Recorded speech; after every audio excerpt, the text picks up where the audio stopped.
Welcome to Health Yeah, where experts from Stony Brook Medicine come together to discuss topics ranging from the complex inner workings of an infectious disease to tips and tricks for staying safe and healthy all year long. Welcome to Health Yeah. I am Dr. Deborah Nagel. I'm the Chief of Colon and Rectal Surgery at Stony Brook Cancer Center, and I'm here with some of my colleagues from Stony Brook Medicine to discuss colon and rectal cancer screening and treatment options. In the United States alone, colorectal cancer is the third leading cause of cancer-related deaths in men and the fourth leading cause in women. Colonoscopy is considered the most effective method of screening for colorectal cancer.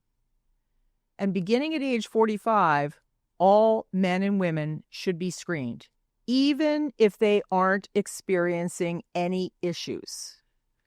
We'll dive more into that in just a moment. But first, I'd like to ask my friend and colleague, Dr. Aronitis, to introduce herself and talk with us about what colonoscopy entails. Thank you so much, Dr. Nagel.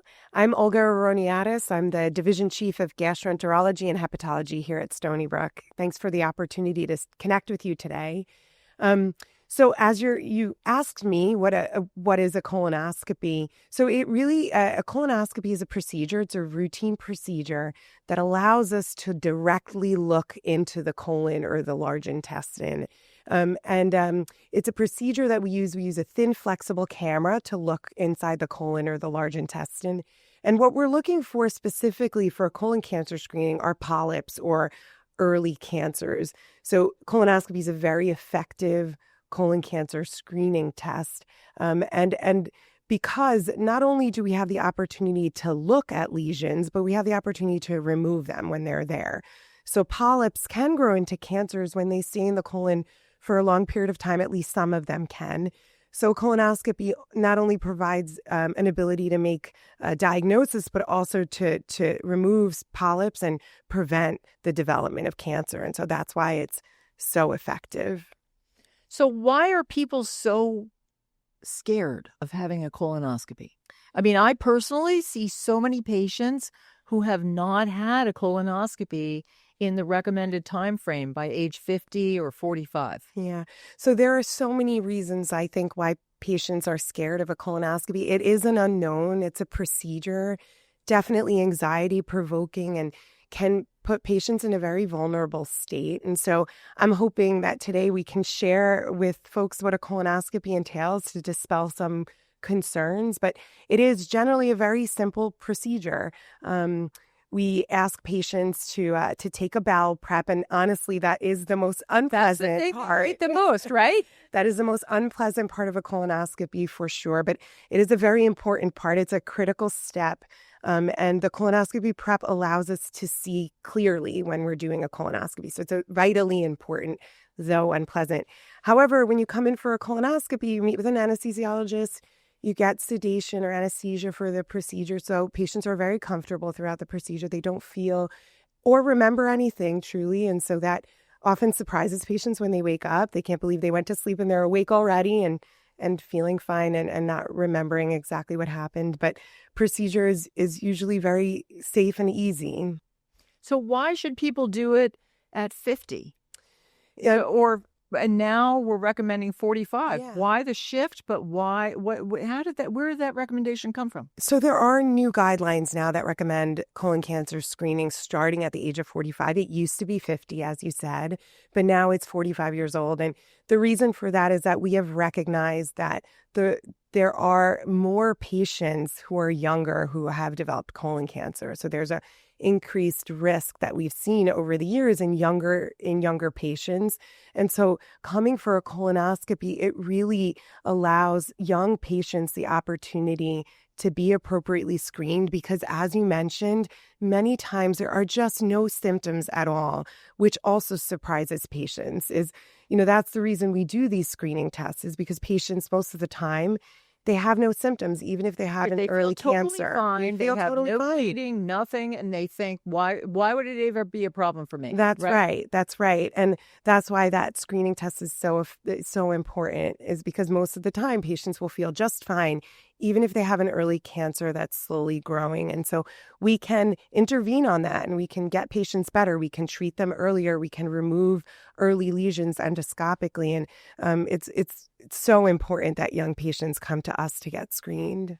So that's so awesome, because what patients clearly do not understand is that just because they feel fine, something could be brewing, and we can intervene when it's an early stage, and they could be totally fine with a small procedure as opposed to having a bigger operation, a more advanced diagnosis. Yeah, I think that's what makes this test so powerful. Absolutely. I think, it's certainly important if any patients are listening who do have symptoms like rectal bleeding or abdominal pain or iron deficiency anemia, all those things certainly should come to the attention of a provider and undergo this test as well. But in all those asymptomatic patients who are feeling just fine, it's still important starting at the age of 45.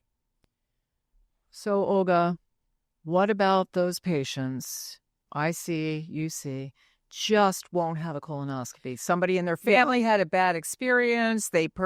Whatever the reason, they just refuse to go forward with a colonoscopy. How can we screen those patients? What can we recommend to them? Absolutely. And I think I'm so glad you brought that up, because the best screening test that a patient can have is the one that actually gets done.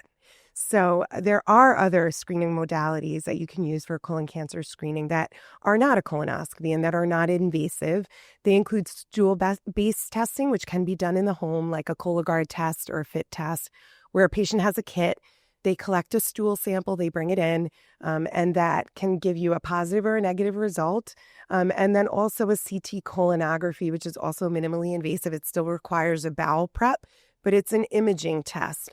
The important thing to know about these tests is when they are abnormal, that triggers the real need for a colonoscopy to look in anyway and see what it is we're dealing with. But as I mentioned, really that the most important thing is that patients get screened in whichever method that suits them and is appropriate for them after a discussion with their healthcare provider. Right. And so one of the things so you mentioned FIT testing, the bowel for blood in the bowel, or Cologuard. Cologuard, they actually send the kit back, right? Yep. They provide a sample and then they mail it in. Yes, that's correct. So they don't have to. So with FIT testing, what do they do for that? It's a stool-based sample that they drop off at the lab. So one's a mail-in kit and the other one is dropped off at the lab. Okay. And are the as we say in medicine, sensitivity and specificity just as good with those tests? So the benefit as colonoscopy? So the benefit really of colonoscopy and what makes it so unique is that we can see polyps and we can see lesions, even advanced polyps, or detect early cancers that we can directly intervene upon. Direct visualization has a higher likelihood of doing that than a stool-based test. So those stool-based tests are really good for detecting cancers, but not as good at detecting polyps or aggressive polyps or early lesions. And that's why colonoscopy oftentimes is a preferred method. But as long as patients get screened, I'm happy. Right. So I think we can both agree that as long as patients are getting screened, we are okay with any methodology, knowing that they will need to progress to colonoscopy if one of the non-colonoscopy methods turns out to be positive. That's correct. Right? Yep, absolutely. And one thing I'll say is that we have a great program at Stony Brook, our fast track program, which really engages young patients or patients who are healthy and need colon cancer screening. It makes the process really easy for them to undergo a colonoscopy because the patient will get on the phone with our team. They will provide all the instructions that are necessary. The patient doesn't have to come in for an office visit. They can get everything set up directly through our fast track program just with that one phone call. So they can go from that phone call directly to a colonoscopy. It really improves access and ease of scheduling and just helps to avoid delays and really expedite the whole process for our patients. So I'm 46. I hear that I should have a colonoscopy. I wish I was 46. I feel like I heard that I should have a colonoscopy at 45. I think I'm totally healthy. I can call your office and I can say, I just want to get screening, and I can be put in the fast track program without taking time off of work, doing anything else besides doing the bowel prac, and then I can just show up for my screening colonoscopy. Is that right? Yeah, that's correct. So we have a separate phone line for our fast track program, and patients will talk with a nurse and a scheduler as well, and a one-time phone call, and they'll do all the intake. They'll get all the patient's information, obtain background information and medical history, determine the appropriateness of a direct referral colonoscopy. And once all those things are discussed, and once we determine that a patient is eligible and is appropriate, then we could just schedule them directly for a colonoscopy, and they just show up the day of, after understanding all the instructions with the discussion they've had with the nurse. Thank you, Dr. Aronitis, for taking the time to discuss colon and rectal cancer screening with us and educating us about the benefits and the risks. Next, we are going to come right back with Drs. Gemmel and Stessen to discuss treatment options for colorectal cancer.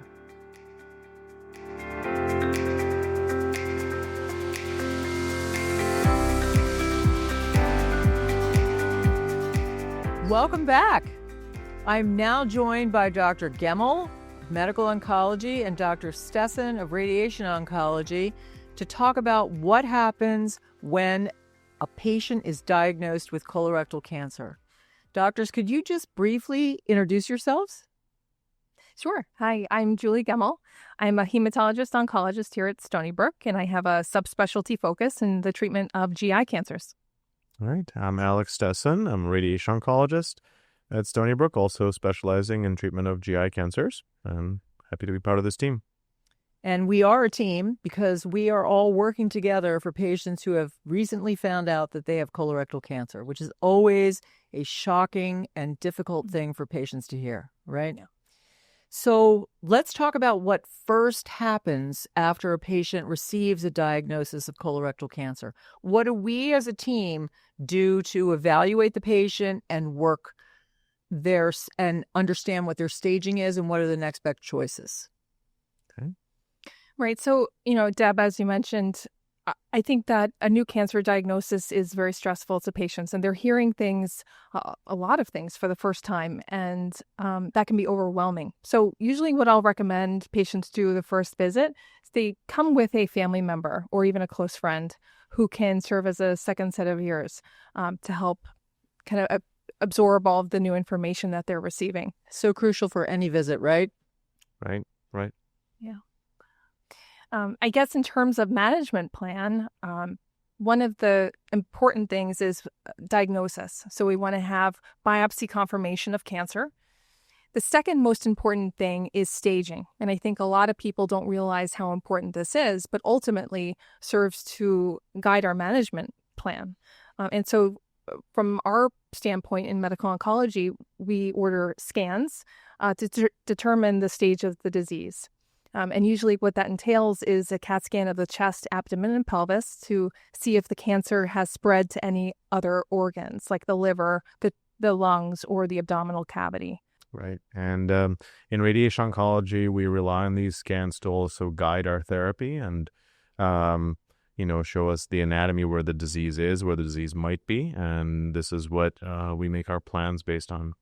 But what are there different scans that you would order for radiation oncology? When patients come to us, first we meet them in consultation, obviously, and explain to them the treatment and so forth. And then the next visit that they typically have with us is a special kind of scan called CT simulation, which is done in the exact same position that they will be during treatment. And then based on that scan, we make the treatment plan. And sometimes we overlay it with some of the diagnostic imaging that they've gotten before, including PET scans and MRIs. And this helps us to really delineate where the disease is and where we want to focus our radiation treatment on. So if we decide the patient is appropriate for radiation therapy, then you're doing dedicated scans for that purpose. Correct. Okay. So, but back to the initial staging, we're doing CAT scan from basically the neck to the thighs, and we're doing blood work, right? Are we doing anything else? Those are pretty much our basics, correct? Yeah, those are pretty much the basics. I'll do a whole panel of blood work to make sure that patients have normal kidney function, liver function, and normal blood counts. Because one thing that chemotherapy does is it suppresses the marrow function, and it can cause what we call cytopenias, where the blood cells become very low. So we'll generally run a complete blood panel. We'll also do a serum tumor marker called a CEA level, and this will be monitored through the course of therapy and helps us gauge treatment response. And I'll look for a number of other things that I think we're going to go into a little bit later. Okay. So in colorectal cancer, so colon cancer and rectal cancer are in our world kind of two different beasts, right? For we as a group, medical oncology, radiation oncology, surgical oncology. So all of our specialties may or may not work in each of these diseases. For colon cancer, most of it is surgical oncology and medical oncology. For rectal cancer, it's radiation oncology, surgical, and medical. So let's talk about where most patients with colon cancer start out. I think pretty much we agree that it is surgery for most patients for colon cancer if they're appropriate. Are you in agreement? Yeah, so getting back to the staging that we talked about earlier, if the CAT scans are negative for any disease or cancer that's spread outside the colon, then the first step would be surgical resection, and that's where the colorectal service really takes the forefront. After surgery, patients will usually come back to see me in medical oncology. And at that point, we'll determine the need for adjuvant or after surgical chemotherapy treatment to reduce the risk that the cancer comes back. Right. And that's based on the surgical pathology report that, that the pathologist generates.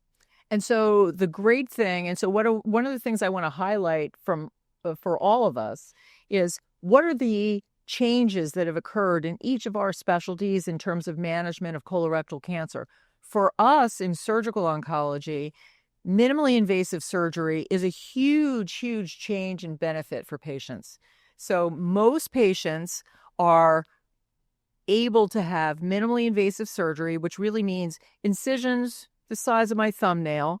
It's not one, it's at least 4, possibly more, but instead of a big incision in the middle of the abdomen, patients can have tiny incisions that really decrease their recovery time and decrease their risk of infection and decrease their risk of anastomotic leak. So this is huge for most patients. I will actually say that your average patient who doesn't have a physically demanding job like crane operator or school teacher will be back at work part-time within 2 weeks after minimally invasive surgery, if that's appropriate, right? And then depending on what else we think is needed next. So that's a really big change for us in surgical oncology. And so I know that there are changes in medical oncology as well with personalized study of the tumor and testing. Yeah, that's right. We really are in the age of precision medicine and individualized care. And a large component of that is molecular testing. For every patient that I see with advanced colon cancer, I'm sending a special panel that consists of a piece of the tumor tissue itself that's sent out to a specialized lab. And at that lab, they genetically sequence the tumor tissue and create a unique profile looking for genetic alterations. Sometimes we call these alterations driver mutations. And if we find a mutation that we can target, we can utilize therapy that we know will be beneficial in that type of cancer. Okay. Yeah. So for radiation oncology, there are a lot of changes that have happened over the past several decades. I would say that, going back to what you said earlier, one of the biggest differences in terms of treatment paradigm for colon and rectal cancer is that radiation plays a role in the treatment of rectal cancer much more so than it does for colon cancer, right?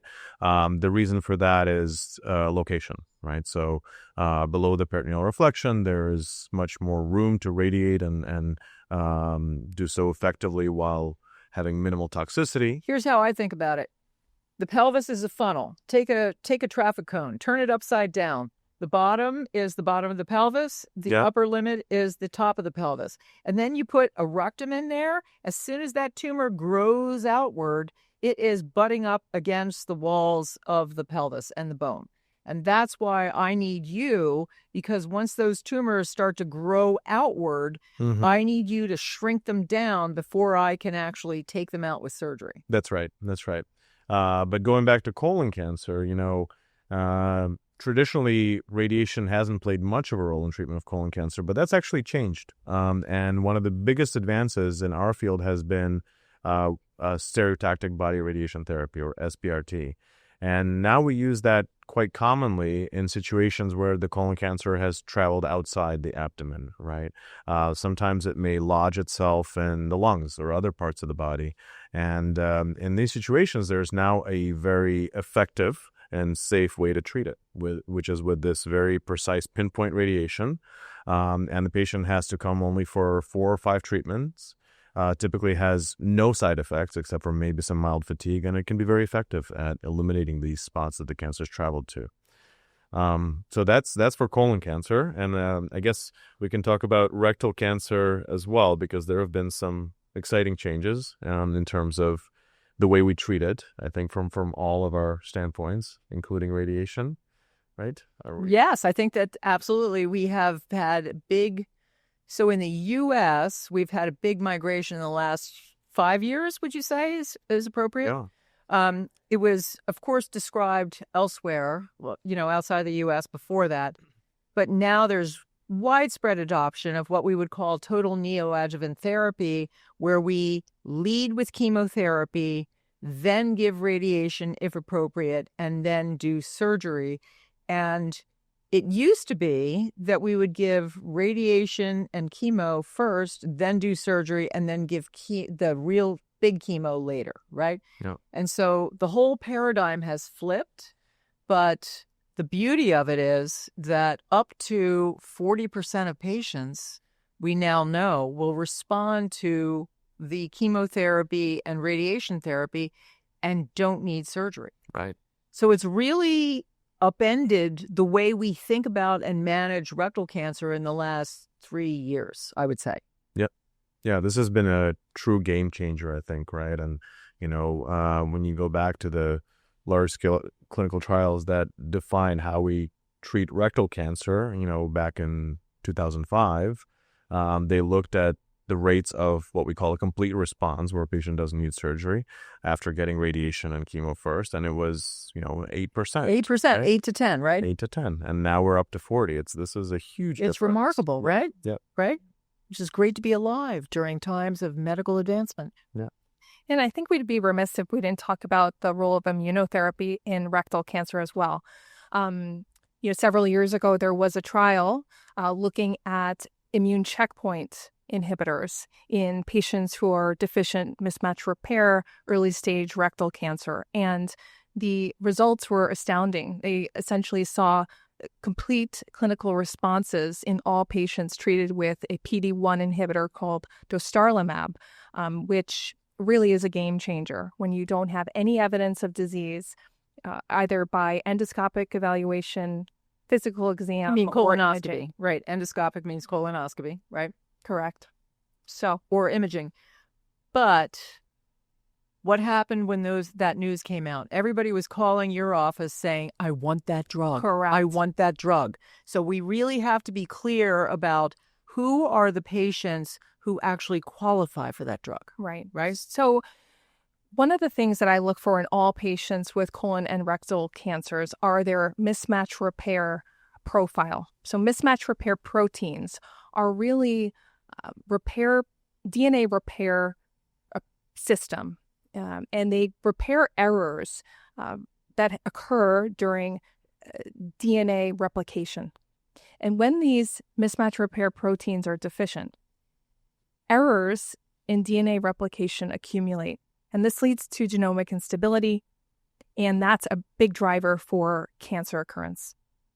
So unfortunately, only a subset of patients will be of this profile with a deficient mismatch repair. We also call that microsatellite unstable or MSI high, so they're synonymous with one another. But unfortunately, not all patients will qualify for these newer immunotherapies, specifically immune checkpoint inhibitors. So let's be real, Julie. Most people who are listening to this don't talk gene therapy.